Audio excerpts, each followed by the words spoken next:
Heroes Like Us is a series intended at sharing comic book characters from various backgrounds and identities. We won't always get everything right, so feel free to make amendments and corrections in the comments. They're always appreciated. What's not appreciated, however, is any form of hate speech or intolerance, so comments of that nature will be immediately deleted and those users blocked from this channel. This is a place of education and celebration.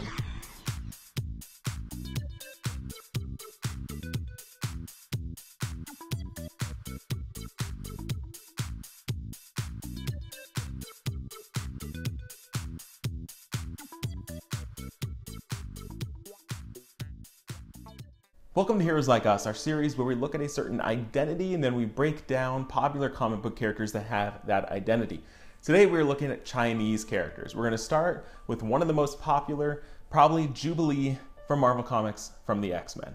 Jubilee was born a mutant with the ability to create basically fireworks, which are explosions that she can control where they explode. So she kind of shoots out these little miniature explosions and can harm people that way. She was never super powerful, but it was assumed that the ability to detonate things at that sort of level could have given her immense power. But things turned weird and she lost her powers, and then she was bit by the son of Dracula and became a vampire.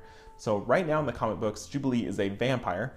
She's also going through the process of adopting a son that I believe she found, like a lost kid, baby.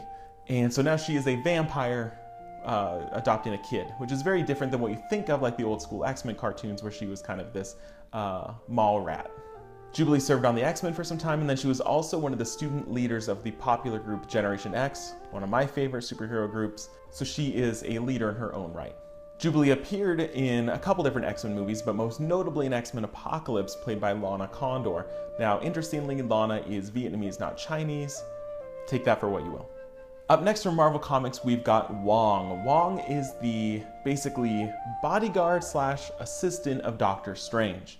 So Doctor Strange was kind of given an assistant by the Ancient One. So the Ancient One assigned Wong to go kind of back to New York and work with Doctor Strange. So when Doctor Strange is meditating, doing spells, when he's gone, Wong is in charge of kind of all of his relics. There's nothing superhuman about Wong, but he is a master at martial arts and he is very knowledgeable about magical artifacts, so he can, if need be, use those artifacts to fight off evil. Wong will be appearing in the Doctor Strange movie, played by Benedict Wong, most notable for Marco Polo. Up next from DC Comics, we've got Cassandra Cain.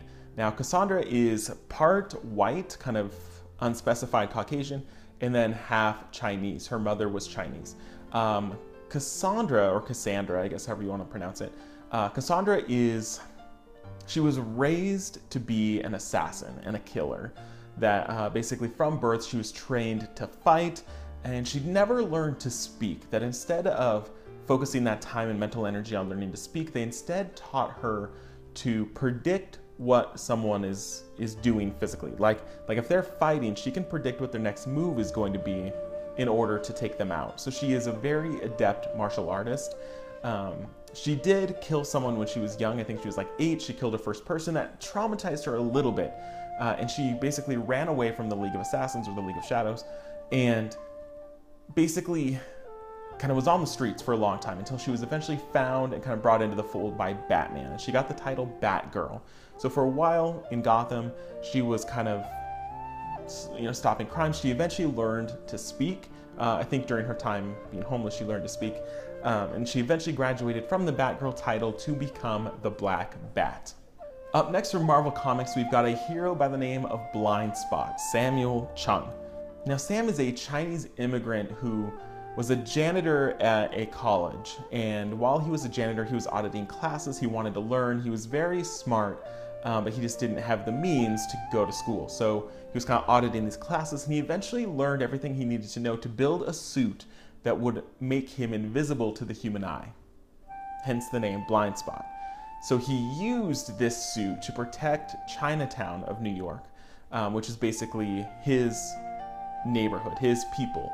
And he used this suit to become a vigilante, but he didn't really know how to fight that well, so he sought out the devil of Hell's Kitchen, Matt Murdock, who taught him how to fight. And interestingly, Matt Murdock was able to see Blind Spot because of his radar vision. So together they fought crime for a little bit, but Blind Spot is not a very notable character, but someone that they could tap into for future storylines if they wanted to.